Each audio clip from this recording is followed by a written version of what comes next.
నీకు ఒకటో బాపమ్మ కళ్ళప్పిండ్రు మీరు ఉట్టిరని బాపమ్మ కన్నాపిండ్రు ఎదురున్నాడమ్మా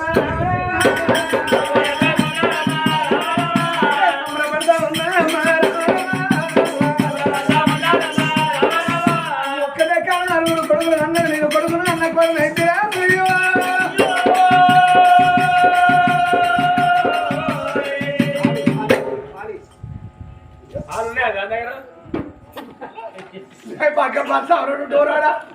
నలుగురు కొడుకులు నలుగురు సరిపోతా పాలు కొడుకులు పెట్టి అదులు కాకుండా 320 దగ్గరికి రాని వచ్చింది రోజు నాడు రారా ఇతడు కూర నా కొడుకులు కూరగాయలు ఇస్తారు భక్తు బ్రాహ్మణులు వినిపించిన నా కొడుకుల పేరు పెట్టిస్తాను అన్నాడు మందులోని పట్ల మాత్రం వేసిండే అమ్మా నా భక్తు బ్రాహ్మణులు పంచంగా కట్టలు పట్టుకుని ఎప్పుడు మాత్రం లోగిలా కట్టిన అచ్చిన వారి కోసం కుర్చీపీట వేసిండు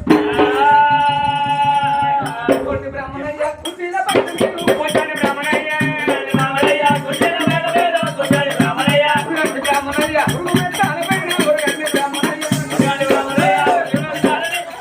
నువ్వు బాలంటవే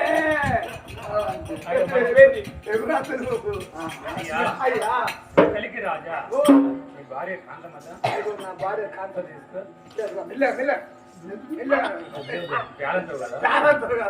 బాబా కుట్లు పైన నా కుట్లు ఎప్పుడు ఇష్టమరా దాగాలు ఉంటది డవలు ఉంటది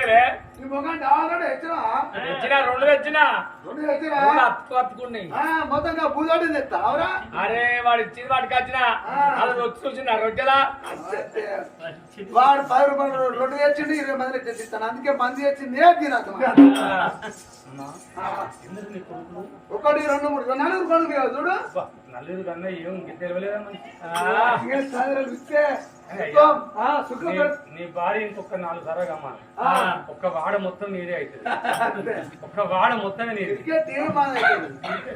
సార్లు అయితే క్రికెట్ టీం అవుతుంది కానీ 4 సార్లు అయితే తిరుమల వాడించున్నా అంత అయితే నీది మళ్ళీ వాళ్ళ పొరగాలి మళ్ళా పెద్ద మనిషి